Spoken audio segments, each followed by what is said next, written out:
ములుగు జిల్లాల సీతక్క గిరిజన బిడ్డలను ఎంత మంచిగా చూసుకుంటుంది అనేది అందరికీ తెలిసిన ముచ్చటే.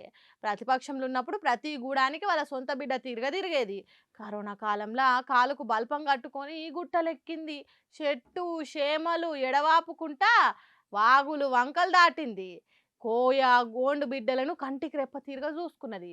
ప్రతిపక్షంలో ఉన్నప్పుడే అంత మంచిగా చూసుకుంటే మంత్రిగా అయినాక ఇంకెంత మంచిగా చూసుకోవాలి, అంతకు మించి చూసుకుంటున్నది. హిందీ నమ్ముతలేరా? అయితే ఈ వీడియో చూడండి.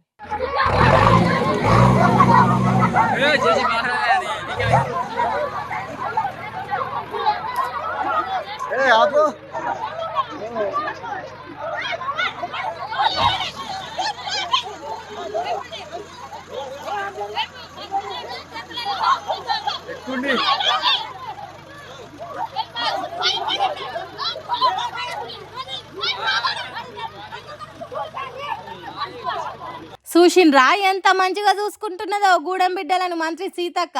అడవిలో పుట్టినాం, అడవిలో పెరిగిన ఈ అడవే మాకు ఆదరు అని ఈ భూమి సాగు చేసుకుంటా అంటే ఫారెస్ట్ ఆఫీసర్లను దోలి వాళ్ళ భూములను గుంజుకునే పని చేయిస్తున్నది. మస్తు మంచి పని చేయిస్తున్నది కదా. గిదే కదా గిరిజన బిడ్డల కాలుకు ముళ్ళు గుచ్చుకున్న పంటితో తీసుడంటే. కాళ్ళ కింద భూమిని కాపాడుకునే ధైర్యం లేనోళ్ళ అడవి బిడ్డలంటే పోలీసులను చూసి దడుచుకుని ఉరికేటోళ్ళ. అది ఒకప్పుడు కావచ్చు కానీ ఇప్పుడు కోయ గోండు బిడ్డలు తెగబడి కొట్లాడుతున్నారు.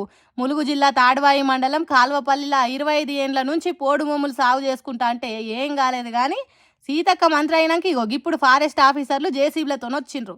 మీకు ఇక్కడ పంటలు సాగు చేసుకునే హక్కు లేదు అన్నట్టు భూమికి దూరం చేయాలని చూసిండ్రు. కానీ మన్నెం వీరుడు అల్లూరి వారసులు కొమరం భీముని పోరాటం తెలిసిన వాళ్ళు ఎందుకు ఊకుంటారు? సర్కార్ జేసీబీల మీదికి ఎక్కి సవారీ చేసినంత పని చేసిండ్రు. వీళ్ళిట్లా తిరగబడే వరకు పోలీసులు ఏదో అనుకుంటే ఇంకేదో అయింది అన్నట్టు నోర్లు తెరిచి చూసిండ్రు. తర్వాత ఏం జరిగింది ఎట్లా అనేది పక్కన పెడితే మంత్రి సీతక్క హయాంలో మాత్రం గిరిజన బిడ్డలకు మంచి న్యాయం చేస్తున్నది. అక్క సీతక్క ఎంత మంచిదాని అక్క అని దాల్చుకుంటున్నారట ఇట్లా చేయించినందుకు కోయ గోండు బిడ్డలు.